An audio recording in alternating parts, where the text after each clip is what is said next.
if you're going to compete, you got to make cab. And I bought this fruit. I started buying this fruit years ago, and for the first few years, dang it. So I'm Brandon Allen with Slodown Wines, and first of all, I'd like to say sorry, I'm not better looking. Second, I guess I started making these wines when I was about 19 years old. My company is Slo-Down Wines. That's where I grew up. I grew up in Luis Obispo, like you said. It's right in between LA and San Francisco.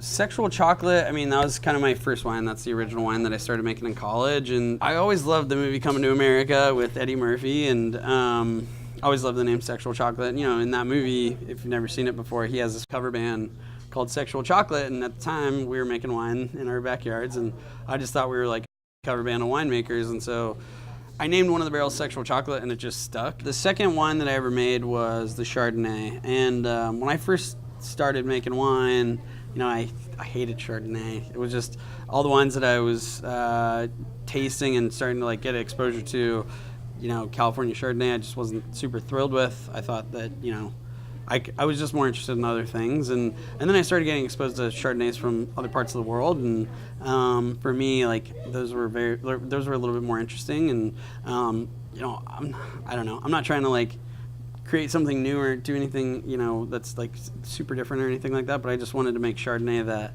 was brighter and fresher, and so that's how Broken Dreams came about. Started buying a bunch of fruit from Alice Peak, and you know, for me, I wanted to make a cab that was that represented a little bit more traditional Napa, like more traditional style Napa cab. So a little bit more of that, you know, those minerality, sort of more green olive characteristics, like that brininess, like acidity, and so, you know, Atlas Peak has a lot of those characteristics, and a lot of the fruit that comes off that mountainside. You know, there's not a lot of fruit that grows up there. It's a lot of granite, and you know, it's all about 2,300 feet elevation, a lot of granite outcroppings, and so the little bit of fruit that you can get off that mountainside, I mean, it's, even if you over-ripen it, I mean, you're still going to get a much more delicate Cabernet. It's almost, I always talk about this cab like it's a little bit more feminine, and it's just pretty, you know, and it's not just my cab that comes off that mountainside. I mean, when I taste an Atlas Peak cab, you know, I can tell that it's from Atlas Peak, and